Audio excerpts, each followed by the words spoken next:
Up for sale and for demo today is this really clean, really lovely 1959 Gibson ES-330 TD. Let's listen to some of the sounds and we'll talk a little more about the guitar in just a second.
As you can tell from the video, this instrument is really capable of some very sweet, lovely sounds.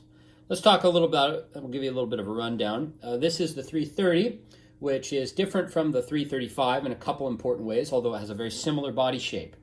At this point in time, the main differences are this has P90 pickups instead of PAFs. It's fully hollow body, whereas the ES-335 and the 45 to 55 have a block of maple running down, so it's significantly lighter. It has a dot neck, which at this time would have been the same as the 330, so that's not really a difference. But then the neck joint is also different, and you'll notice how with the pickguard, there's quite a much bigger space here as opposed to down there. This, of course, meets at the, let's see, 15th fret, 16th, I think it's the 17th fret or 16th fret. Anyway, you can see where it is. Highlight of this guitar is really the neck profile. This has the early 59 fat profile. We're kind of used to thinking of the 59 profile according to the reissues, which means the 59 is, well, if we go back, the 57 is kind of huge, the 58 is a little bit smaller but still very big, the 59 is kind of that nice sweet spot, and then by 60 it slims down. That's generally true, but on the vintage Gibsons there's quite a bit of variety.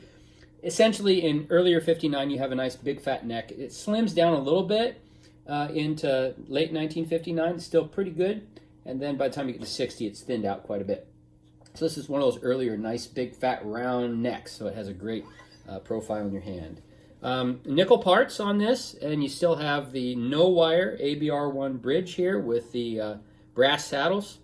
This guitar has original parts on it. Very clean condition, just a few light marks on the back. There's a couple small changes to it, or things that have been done. One is the added strap button here in the horn. It's just screwed in there. You can just take the screw out, fill the hole if you want. I'm just going to leave it because, of course, these did not come from the factory with the strap button on the heel.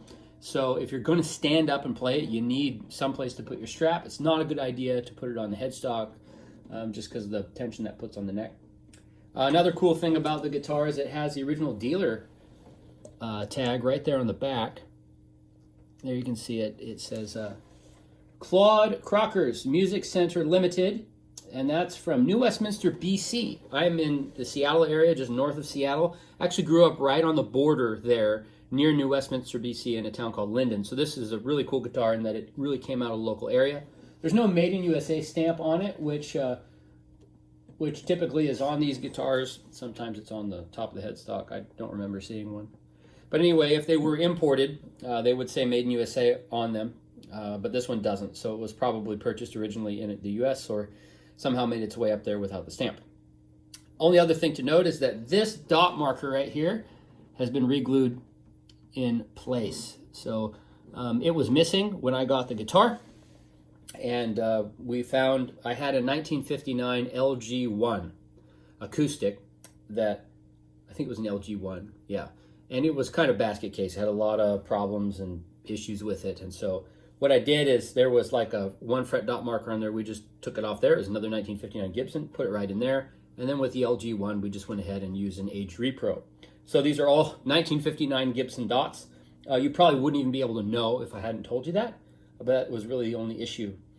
Frets are original, parts are original, really lovely sounding piece. Comes with the original case, and it is the nicer deluxe Lifton case. Sometimes these came with like the faux alligator skin chipboard cases. This one came with the nice hard case with the plush linings. Very clean, and yeah, it's a fantastic instrument, a great piece to add to your collection. 59 Gibsons across the board are going up, and so don't miss out your chance to get a nice, clean, lovely example.